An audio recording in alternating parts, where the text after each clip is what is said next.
बार कम से कम महाराज साहब के पास में जाना है। जिस दिन उस रतनपुर से आचार्य स्वयं प्रभु सुरेश्वर जी महाराज साहब का विहार हुआ, वो बहुत रोया। उसे महाराज साहब बहुत बहुत याद आने लगे। समय समय पर महारानी और महाराजा बार बार बच्चे को दर्शन करवाने के लिए वहां ले जाते। इधर उसकी उम्र बढ़ती चली गई, वो जवान बना, एक सुकन्या के साथ में उसका पाणी ग्रहण हुआ। उसके बाद में समय आया, राजा महेंद्रचूड़ ने कहा मैं निवृत्त होना चाहता हूं। उन्होंने जैसे ही राजपाट छोड़ा, राजा महेंद्रचूड़ के बेटे रत्नचूड़ जो छोटे से मासूम थे, बड़े बन चुके थे, 22 साल की उम्र के आसपास में उन्हें राजगादी मिली। अब वे रतनपुर के नए अधिपति बन गए। लेकिन गुरु भगवंत के साथ का उनका संबंध पत्नी आ जाने के बाद में भी कम नहीं हुआ। जितना पत्नी का प्रेम था वो भौतिक प्रेम था, शारीरिक प्रेम था, भले मानसिक प्रेम था, लेकिन सांसारिक प्रेम था। आचार्य भगवंत के साथ में जो लगाव था वो आध्यात्मिक प्रेम था, वो भुला नहीं पाते थे। रोज समय समय पर उन्हें याद आते थे आचार्य भगवंत, वहां जाते थे, गुरुवंदन करते थे, दो बातें सुनते थे। एक दिन रत्नचूड़ ने घर में आकर अपने बूढ़े वृद्ध निवृत्त हुए पिताजी से कहा कि मैं सदा सदा के लिए आचार्य भगवंत के चरणों में अपना जीवन अर्पित करना चाहता हूं। पत्नी की मौजूदगी है, स्वयं राज्य के अधिपति हैं, नाम है राजा रत्नचूड़, रतनपुर के ये महान नायक हैं। 45,000 लोगों के साथ में जिन्होंने जैन धर्म स्वीकार किया है, और उसके बावजूद अब इनके मन में हो रहा है जवानी के दिनों में कि मैं आचार्य भगवंत के चरणों में अपना जीवन सदा सदा के लिए समर्पित करना चाहता हूं। सामान्य बात नहीं है। जब सत्वशाली आत्माओं के पूर्व के ऋणानुबंध जोर करते हैं, पुण्यकाल उदय में आता है, चारित्र मोहनिया का क्षय होता है, उपकारी गुरु भगवंतों के उपकारों को अगर नहीं भुला दिया होता है, धर्म का सदैव वास किया होता है, तब कभी ऐसी संभावनाएं जगती है। बाकी तो बच्चे जो ही अपने घरों में रातों रात बड़े होते हैं, किसी को मॉल, किसी को लड़का, किसी को लड़की, किसी को मोबाइल, किसी को शराब, किसी को गुटखा, या किसी को ड्रग्स, या किसी को अन्य कोई बातें, किसी को बाइक, किसी को धूम की स्टाइल में गाड़ी दौड़ाना, वो सब पसंद आता है। भागते हैं, कैसे कैसे काम कर लेते हैं। धर्म, गुरु और सत्वशाली संयम याद आए, ये सामान्य बात नहीं। पहले तो पिताजी महेंद्रचूड़ की और महारानी की आंखें भर आई, फिर आखिर आचार्य भगवंत ने उनको बोध देकर के समझाया, और वो समय आया कि रत्नचूड़ ने आचार्य भगवंत के साथ सर्व प्रकार के सावध्य योगों का परित्याग करते हुए, सर्व प्रकार के सावध्य योगों का परित्याग करते हुए जैन धर्म की दीक्षा अंगीकार कर ली। उनका नाम हुआ मुनि रत्नप्रभ। वे ही आगे जाकर हुए रत्नप्रभ श्री जी महाराज, ओसवाल वंश के स्थापक। पश्चिमी भारत में, राजस्थान में, मरुधरा में, रतनपुर में जैन धर्म के इतिहास की यह पहली दीक्षा थी। पहली दीक्षा। क्या जाहो जलाली का अंबार रहा होगा। उस दिन शायद देवताओं ने भी मरुधर में नृत्य किया होगा। पापों का पुण्य में परिवर्तन हो गया। उसी रत्नप्रभ सुरेश्वर जी महाराज साहब ने गुरु चरणों में रहकर ज्ञान प्राप्त किया, विद्याएं प्राप्त की, सुंदर साधनाएं की, गुरु की अंतिम निर्यामना करवाई। स्वयं प्रभु सुरेश्वर जी महाराज साहब के स्वर्गवास के बाद में रत्नप्रभ श्री जी महाराज पधारे। पुनः आबू पर्वत, अर्बुदाचल माता की, चक्रेश्वरी माता की साधना की, 3 दिन का तेला किया। तब माता ने संकेत दिया कि आपको इधर नहीं, आपको जोधपुर की तरफ विहार करना चाहिए। यही रत्नचूड़ जो रत्नप्रभ श्री जी महाराज बने, इनका जन्म हुआ वीर संवत 1 में, यानी यहां मगध में पावापुरी नगरी में भगवान महावीर की रवानगी हुई, और यहां भगवान महावीर की परंपरा को टिकाने वाले, उसका उपदेश देने वाले, वैसे सत्व के बीजारोपण करने वाले एक बहुत बड़े महान ऐतिहासिक व्यक्तित्व का भीनमाल के आगे रतनपुर के अंदर जन्म हुआ। दोनों समकालीन, इधर भगवान महावीर का निर्वाण, उधर रत्नचूड़ का जन्म। उसके बाद में 40 साल की उम्र में, यानी कि बिफोर क्राइस्ट 487, ईसा के 487 साल पहले की बात कर रहा हूं, रत्नचूड़ यानी रत्नप्रभ श्री जी महाराज की दीक्षा हुई। उसके बाद में 52 साल की उम्र में योग्य समझकर आचार्य स्वयं प्रभ श्री जी महाराज ने रत्नचूड़ मुनि को, यानी रत्नप्रभ मुनि को आचार्य पद ग्रहण किया। कुल उनकी उम्र 84 साल की थी, 84 ईयर्स की थी।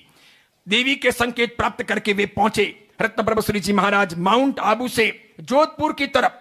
उपकेशपुर नगर उसे कहा जाता था, जिसे आज ओसिया जी के नाम से जाना जाता है। वहां लुणाद्री पर्वत की वो बहुत बड़ी श्रृंखला, और उस श्रृंखला में वे आगे पहुंचे। वहां राजा उत्पल देव निवास करता था, वो भी हलुकर्मी था। लेकिन साधुओं के साथ में उसका बिल्कुल परिचय नहीं था। उसकी बिटिया थी सौभाग्य सुंदरी, और वहीं पर एक मंत्री निवास करते थे, उनका नाम था ऊहड़ मंत्री। ऊहड़ मंत्री के बेटे थे त्रिलोक सिंह।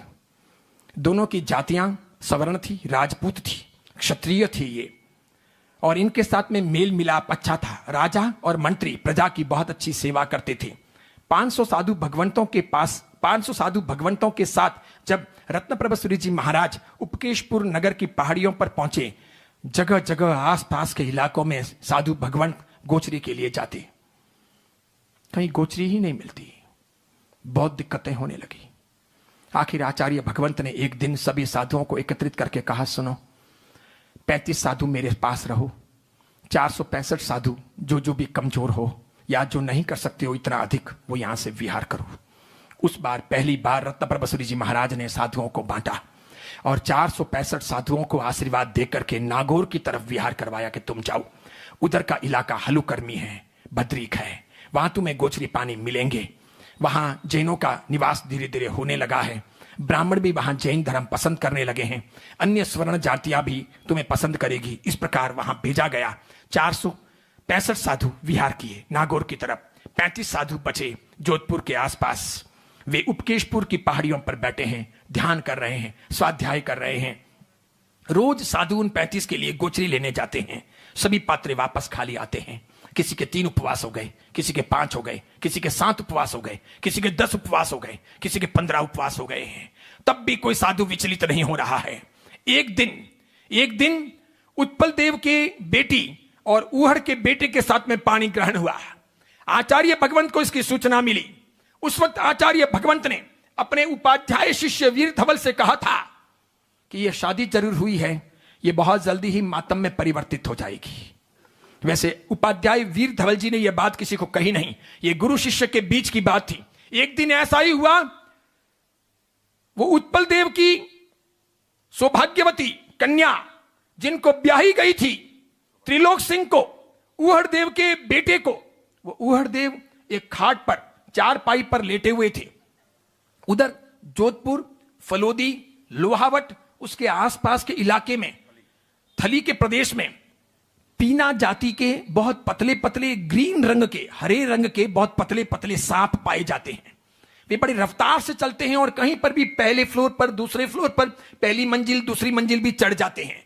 छोटे होते हैं, बड़े नहीं होते, बड़े पतले होते हैं और कहीं पर भी लिपट करके चढ़ जाते हैं। वे भारी नहीं होते लेकिन बड़े जहरीले होते हैं। ऐसे पीना जाति के एक सांप ने त्रिलोक सिंह यानी राजा के जमाई को, यानी कि मंत्री के बेटे को काट दिया। ऐसा जहर चढ़ा कि आधी रात को उनकी मृत्यु हो गई। सवेरे तो पूरा राजपूत समाज इकट्ठा हुआ, करीब 1.25 लाख राजपूत इकट्ठे हुए और सब जने उनके अग्नि संस्कार की उस आखिरी यात्रा में, शमशान यात्रा में सम्मिलित हुए।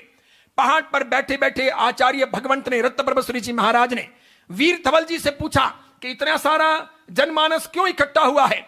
वीर धवल जी ने किसी रबारी से पूछा तो बकरियां चराने वाले रबाई ने कहा कि आज हमारे राज्य में दुर्घटना घट गई है। राजा के दामाद जमाई सौभाग्य सुंदरी के पति और ऊहड़ देव के बेटे, उनका स्वर्गवास हो गया है। लगभग वे उत्तराधिकारी बनने वाले थे, सांप ने काट लिया है।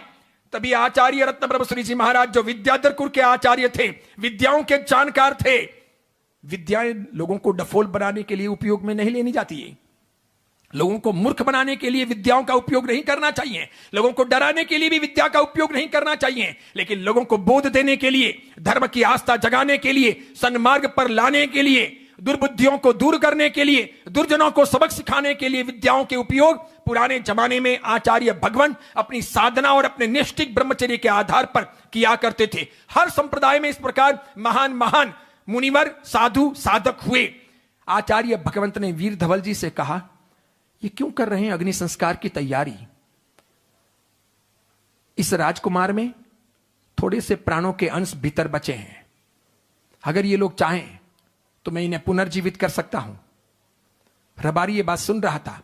रबारी ने उपाध्याय वीर धवल जी से पूछा कि क्या कह रहे हैं बड़े गुरु महाराज? तो कि बड़े गुरु महाराज ये कह रहे हैं कि भीतर एक जगह प्राणों के थोड़े से अंश बचे हुए हैं, उन्हें पुनर्जीवित करके इस इंसान को पुनः जिलाया जा सकता है।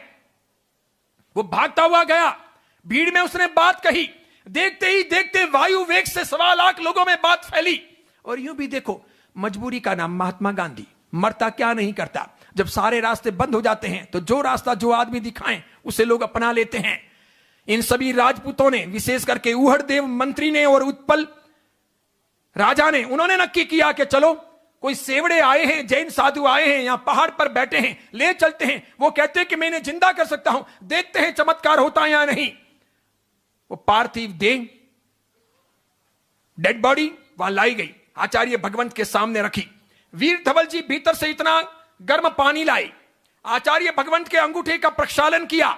उसके बाद में आचार्य भगवंत ने उस पानी में वासक्षेप डाला। जैसे ही वीर धवल उपाध्याय ने पानी लेकर के राजकुमार पर छिड़का, त्रिलोक सिंह खड़े हो गए। वहीं पर उत्पल देव और ऊहड़देव दोनों के सानिध्य में 1.25 लाख राजपूतों ने जैन धर्म स्वीकार किया। वो आज का दिन था, वे सभी ओसवाल कहलाए। वो आज का दिन था, वो आज का अपने लिए गौरवशाली दिन था। देखो मेरे रोए रोए खड़े हो गए। मेरी 7वीं परंपरा ने जैन धर्म स्वीकार किया था। मेरी 7वीं परंपरा ने जैन धर्म स्वीकार किया था। बागरा से हम जैन बने।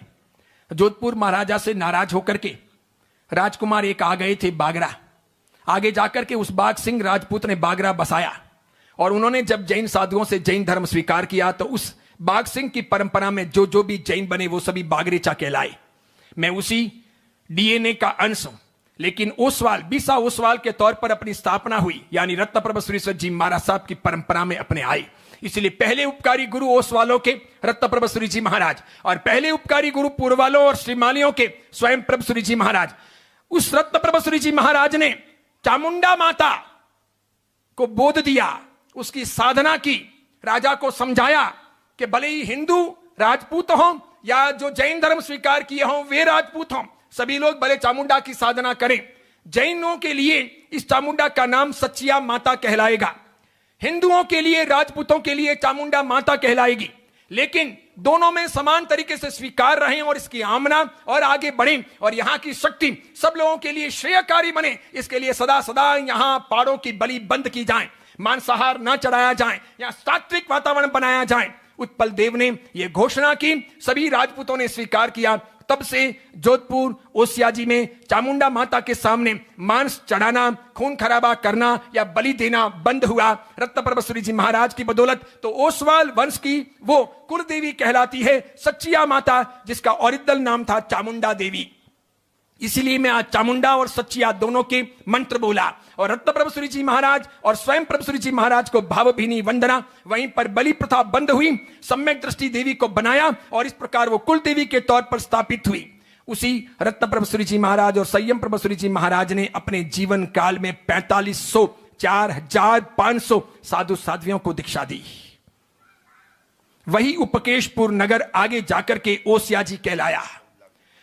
कुल अपनी जिंदगी में रत्नप्रभ सूरी जी महाराज ने 14 लाख लोगों को जैन बनाया। 14 लाख, वहां 1.25 लाख, 1,25,000। उसके बाद में कंटिन्यू ये धारा जारी रखी। 84 साल की सिर्फ जिंदगी थी, और 52 साल की उम्र में दीक्षा ली थी। 52 से 84 कितने हुए?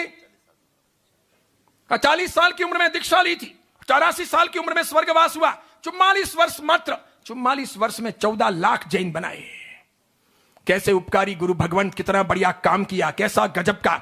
ऐसे आचार्य भगवंत को भावभीनी वंदना। उसी आचार्य रत्नप्रभ सूरी जी महाराज ने एक ही मुहूर्त में अपनी विद्याओं के आधार पर 2 जगह एक समय एक ही नवमांस में प्रतिष्ठा करवाई। पहले ओसियाजी का ऐतिहासिक जिनालय, वहां की प्रतिष्ठा संपन्न करवा करके माघ सुदी पंचमी विक्रम संवत वीर संवत 70 में, माघ सुदी पंचमी वीर संवत 70 में कोरंटकपुर यानी कोरटाजी तीर्थ, वहां की प्रतिष्ठा भी उसी दिन उसी मुहूर्त में रत्नप्रभ सूरी जी महाराज साहब ने संपन्न की। यानी यहां वासक्षेप डाल करके आकाशगामिनी विद्या से उड़ करके वहां पहुंचे, और उन्हीं 4, 5, 10 सेकंड के अंदर वहां पर भी वासक्षेप डाल करके दोनों जगह की प्रतिष्ठाएं कर दी। आज दोनों ऐतिहासिक मूर्तियां मौजूद है। ऐसे आचार्य भगवंत को भावभीनी वंदना। आप सभी को भी बहुत बहुत आशीर्वाद। जिन जिन को भी बैठना हो और ऐसे आचार्य भगवंत के चरणों में श्रद्धा सुमन अर्पित करना हो तो पूजा के ड्रेस की जरूरत नहीं।